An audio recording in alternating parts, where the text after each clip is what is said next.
Russ Eldred's White Creek Railroad is the largest privately owned 1/8 scale railroad in the United States. It's here we set the scene for our next live steam story. White Creek has seen its share of unique locomotives come and go over the years. This is the story of one such locomotive, Eddy Creek and Alger No. 4, which goes by the affectionate nicknames Boxy Cab and The Brick. Mine eyes have seen the glory of the coming of the Lord.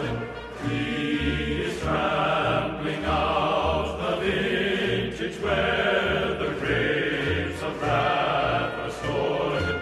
He hath loosed the fateful lightning of his terrible swift sword.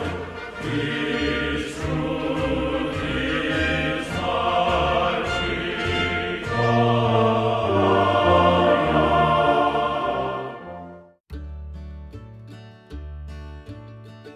Eddy Creek and Alger No. 4 is a 2.5-inch scale model of an Ingersoll Rand 70-ton box cab locomotive from the 1930s. It was bought new from Roll Models Incorporated by Tony Turner. The locomotive was a regular visitor to the White Creek Railroad and other 7.5-inch gauge tracks in the northern Midwest throughout the early 2000s. It saw a few changes over the years, most notably the addition of a motorized engineer's trailer for additional power. Eventually, Tony acquired a larger box cab, affectionately nicknamed Big Red. No. 4 was bumped from Tony's roster and was sold to another individual. A few years later, as Tony's health declined, Big Red was traded to this individual and No. 4 was again Tony's engine. In 2012, Tony suffered a fall and his health declined rapidly. He passed away not long afterwards. ECNA No. 4 went to his friend and longtime White Creek regular, retired Detroit police officer Dick Tomlinson. By this time, No. 4 was suffering from mechanical problems, so Dick stored the locomotive in the back of the White Creek Railroad's lower car barn. There, No. 4 would sit, virtually untouched, for a number of years. Also in 2012, a young man by the name of Jake Abel began coming to the White Creek Railroad regularly. He had been charmed by the railroad when he first visited in 2004 with his grandfather, but had only gotten the opportunity to start volunteering there that year. Jake established himself as a regular volunteer and passenger engineer. While Russ would often loan one of his engines to Jake to run the railroad for a day, Jake wanted an engine of his own. Jake had become good friends with Dick Tomlinson and first noticed ECNA No. 4 as it was being moved to Dick's house at one point.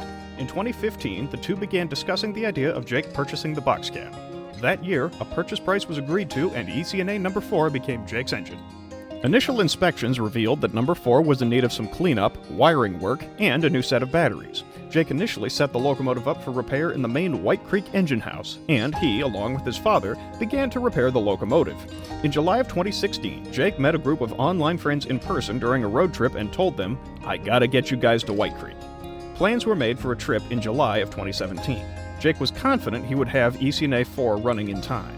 More work was done on the box cab. However, the green brick soon revealed some of its darker secrets. While checking the locomotive out, Jake realized the motors were making a noticeable clunking sound when they were rotated.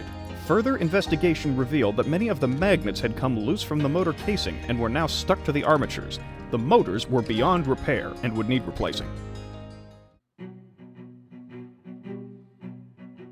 With the group road trip on the horizon, Jake and his father moved the locomotive to their home in Ada, Michigan for a more extensive overhaul. They began the search for replacement motors. This was easier said than done, however. The motors and motor mounts used on the locomotive during its construction were not commercially available anymore.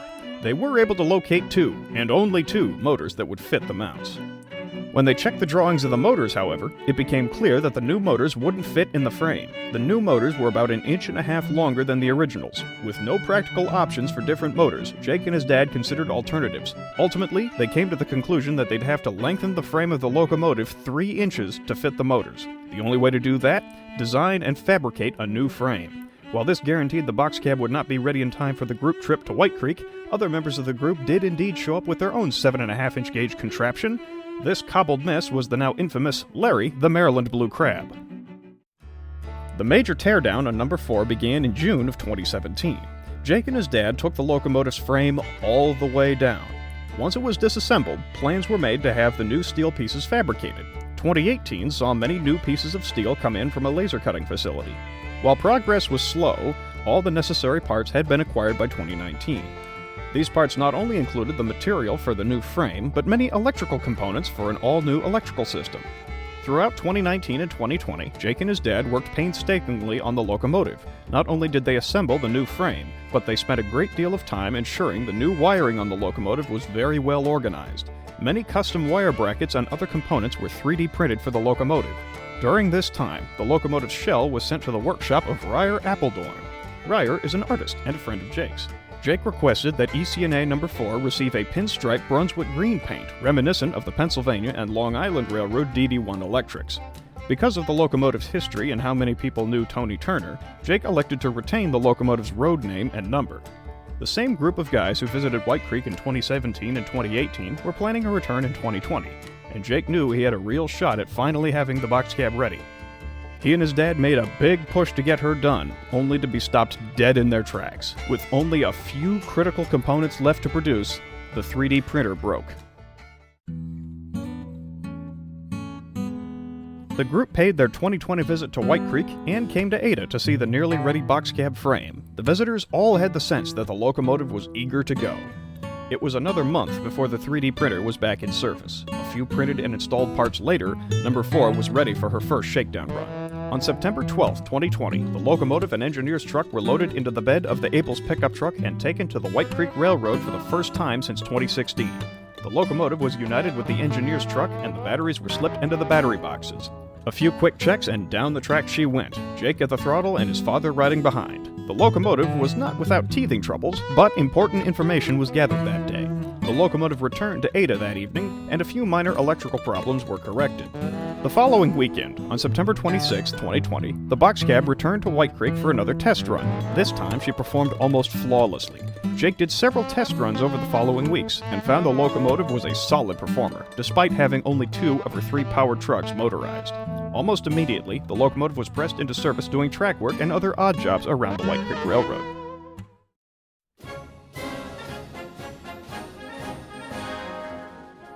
The locomotive spent the winter of 2020 and the spring of 2021 occasionally operating at White Creek without its shell as Jake learned what the locomotive would and would not do. He also invited several of his close friends to operate the locomotive, with mixed results. Meanwhile, Ryer was making good progress on the shell's paint. He finished it in the spring of 2021, and Jake took delivery on May 19th. The shell was reunited with the locomotive, and a complete Eddy Creek and Alger No. 4 made its triumphant return to White Creek not long after. No. 4 performed well. Throughout the summer of 2021, the locomotive saw service pulling people visiting the railroad, as well as freight service during card order operations meets. The group of online friends returned once again to White Creek in July of 2021, bringing more equipment of their own. Making its first appearance at White Creek was a much smaller box cab owned by Bradley Duncan, a little Pacific Design Shop's 23-tonner named Scarab. Each member of the group got a shot at the throttle of No. 4, and many in the group got to run each other's equipment. We all agreed that Jake had a good locomotive. However, one evening, several of Jake's friends found No. 4's upper limit attempting to pull 9 cars and 5 people up a steep hill. They were stopped dead by the locomotive's circuit breaker. For most electric locomotives, this would be the time to say, okay, that's the engine's limit. Eddy Creek and Alger No. 4 still had another card to play, though. A third card, if you will.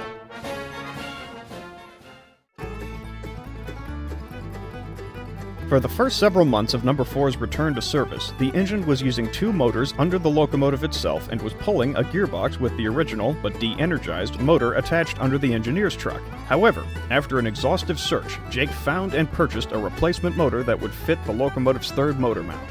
Once he had the motor in hand, he mounted it and ran the cables. When No. 4 returned again to White Creek, she was acting like a completely different locomotive. With 6 powered axles, 7-inch wheels, and a 7-to-1 gear reduction, ECNA No. 4 quickly proved itself a force to be reckoned with. The locomotive continues to operate at White Creek. After a 5-year overhaul which saw more new parts installed on the locomotive than original parts retained, Jake has a locomotive as solid as a brick that will do just about anything he asks of it. While Jake still has a few little tasks to do, the locomotive has already exceeded his expectations in almost every measure.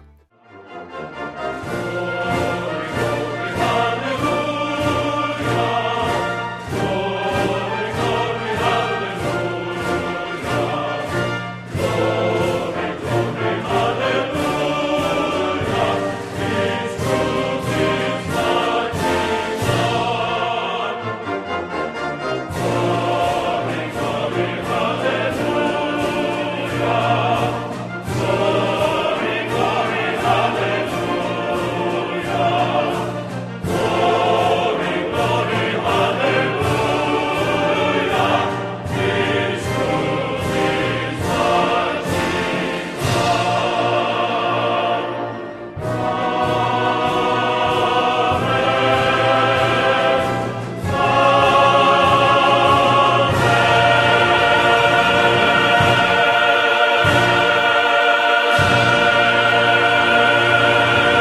many stories to be told and adventures to be had on the tiny irons.